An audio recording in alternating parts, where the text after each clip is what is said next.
Iran যুক্তরাষ্ট্র সংঘাত আরও ভয়াবহ রূপ নিচ্ছে মধ্যপ্রাচ্যে। জর্ডানে ইরানের হামলায় 2 মার্কিন সেনা নিহত হওয়ার পর টানা 8ম রাতে দেশটিতে বিমান হামলা চালিয়েছে যুক্তরাষ্ট্র।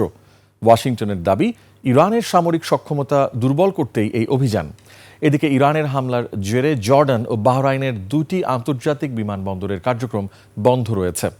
অন্যদিকে কুয়েতে মার্কিন ঘাঁটি লক্ষ্য করে ড্রোন হামলার দাবি করেছে তেহরান।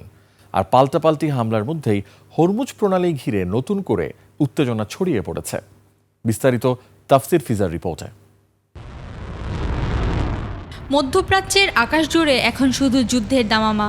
জর্ডানের মুয়াফাক সালতি বিমান ঘাঁটিতে ইরানের হামলায় 2 মার্কিন সেনা নিহত হওয়ার কয়েক ঘন্টার মধ্যেই তেহরানের উপর ক্ষোভ প্রকাশ করল ওয়াশিংটন।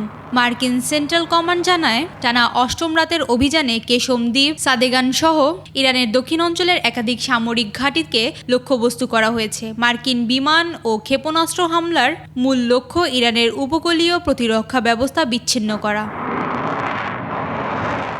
সংঘাতের জেরে চরম নিরাপত্তা ঝুঁকিতে ভুগছে গোটা অঞ্চল।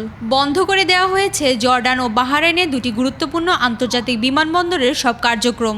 একই সাথে হরমুজ প্রণালী ঘিরে নৌ অবরোধ জোরদার করেছে মার্কিন নৌবাহিনী, যা বিশ্বজুড়ে নতুন করে জ্বালানি সংকটের অনিশ্চয়তা তৈরি করেছে।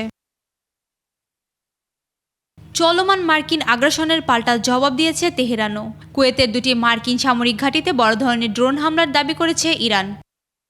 যুক্তরাষ্ট্রের হামলার তীব্র নিন্দা করেছে ইরানের সর্বোচ্চ নেতা মোস্তফা খামেনি। বলেছেন, যুক্তরাষ্ট্র সমঝোতা চুক্তি বরাবর লঙ্ঘন করেছে এবং ট্রাম্পের স্বাক্ষরের কোনো মূল্য নেই। যে কোনো আগ্রাসনের জবাব হবে কঠোর ও ভয়াবহ।